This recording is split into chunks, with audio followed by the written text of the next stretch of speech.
जातीय जनगणना को लेकर मेरे 3 सवाल जन सुराज के हैं।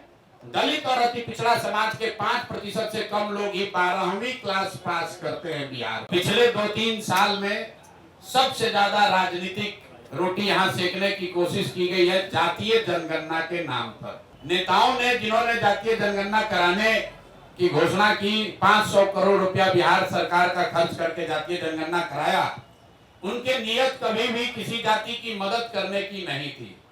वो इस जातीय उन्माद को फैलाकर फिर से समाज में राजनीतिक रोटी सेकना चाहते थे। ऐसा इसलिए हम कह रहे हैं, जब आपके सामने आंकड़े रख रहा हूं कि जातीय जनगणना में क्या निकल कर आया, और 2 बरस करीब 18 महीने हो गए जातीय जनगणना के। रिपोर्ट 2 अक्टूबर 2023 को प्रकाशित किया गया।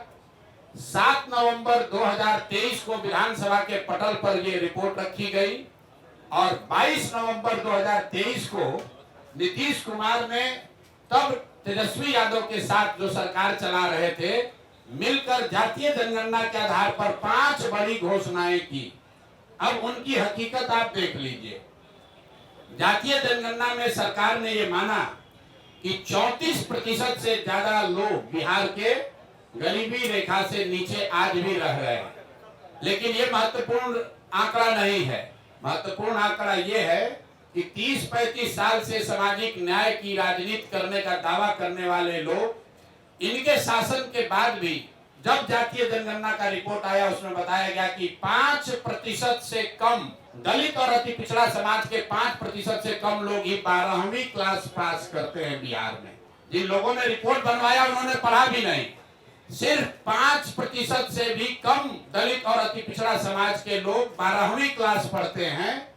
आरक्षण की लड़ाई लड़ने की बात करने वाले लोग 35 साल के बाद 0.93% अति पिछड़ा समाज के लोग आज सरकारी नौकरियों में हैं। 2 बरस पर इस पर कोई चर्चा नहीं हुई। तो जब नीतीश कुमार ने 22 तारीख को इसकी घोषणा की कि इस रिपोर्ट के आलोक में हम लोग क्या क्या करेंगे, तो एक चर्चा उन्होंने की जिसकी आप लोगों ने भी जिसको फॉलोअप किया कि आरक्षण की सीमा को 50 से बढ़ाकर 65 या 75 किया जाएगा। इसका हम लोग रिकमेंडेशन केंद्र सरकार को भेज रहे हैं। तो मैं अब पहला मांग ये कर रहा हूं नीतीश कुमार से कि भैया, केंद्र में भी तुम्हारी सरकार है और राज्य में भी तुम्हारी सरकार है, और सामाजिक न्याय के आप पुरोधा भी हैं। तो अब आप बता दीजिए कि जो आपने केंद्र में आरक्षण बढ़ाने का मांग यहाँ लिखित भेजा था, उस पर अभी स्थिति क्या है। सरकार ये बताए समाज को कि आपने आरक्षण बढ़ाने की जो मांग करी थी, उस पर आज स्थिति क्या है, या आप उसको भूल गए, बेवकूफ बना रहे थे सबको। और तेजस्वी यादव भी बताएं कि विपक्ष के नेता होने के नाते उन्होंने इस पर अभी तक क्या किया है।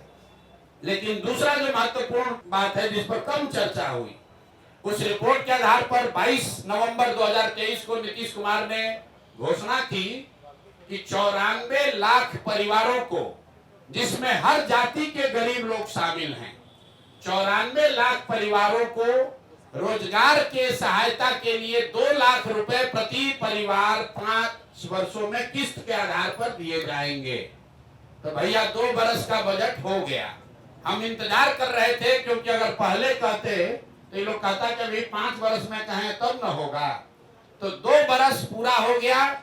मैं सरकार से ये पूछना चाहता हूं, जनसुराज परिवार ये जानना चाहता है कि 94 लाख लोगों को, जिनको 2-2 लाख रुपया देने का आपने वादा किया था, उसमें कितने लोगों को आपने कितना पैसा दिया, और अगर नहीं दिया तो मान लीजिए कि जैसे आपके मोदी जी, आपके जिनके आप लाडले मुख्यमंत्री हैं, मोदी जी ने जैसे 15 लाख रुपया सबको देंगे का जुमला फेंका था, आप भी ये मानिए कि आपने भी ये बिहार के लोगों को जुमला दिया था कि 94 लाख परिवारों को, और इसमें सिर्फ किसी जाति विशेष के लोग नहीं हैं, विधानसभा के पटल पर। और आपको मैं कह रहा हूं, 22 नवंबर का नीतीश कुमार का ट्वीट देख लीजिए, उनके ऑफिशियल हैंडल से ये ट्वीट किया गया है कि 94 लाख गरीब परिवारों को 2 लाख रुपया की राशि दी जाएगी। अभी तक एक परिवार को 1 रुपया भी नहीं दिया गया है।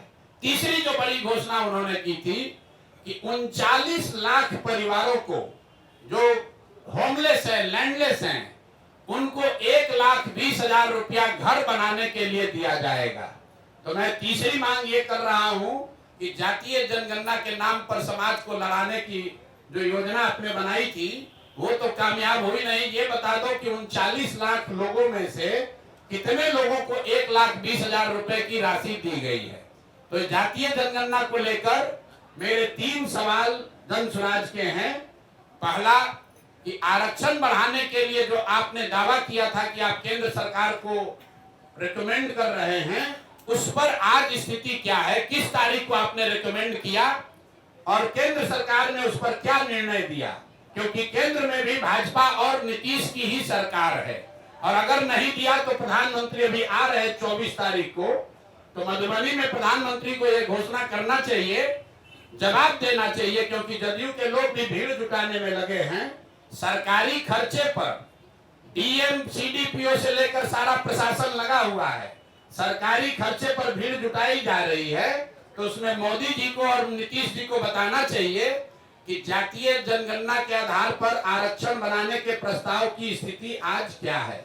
दूसरा, 94 लाख परिवारों को जो 2 लाख रुपए आपने देने की बात कही थी, उसकी स्थिति क्या है? हम लोग की जानकारी के हिसाब से, आप लोग भी पत्रकार है, अभी तक के बजट में, 2 बजट में इस योजना के तहत 1 रुपया का भी प्रावधान नहीं किया गया है। और तीसरी बात कि आपने 39 लाख जो होमलेस, लैंडलेस, खासकर दलित समाज के लोग थे, उनके लिए अभी तक 1,20,000 रुपया जो जारी करने के लिए कहा था, उसमें कितना पैसा जारी किया? तो जन स्वराज परिवार 3 मांग रख रहा है कि जातीय जनगणना के आधार पर, उसके नाम पर राजनीति करके समाज को बांटने लड़ाने वाले ये सरकार, उस पर व्हाइट पेपर जारी करो और 1 महीना में बताओ कि आरक्षण पर क्या हुआ। दूसरा, 94 लाख परिवारों को किस दिन 2 लाख रुपया दोगे, और 39 लाख होमलेस परिवारों को 1,20,000 रुपया कब दिया जाएगा?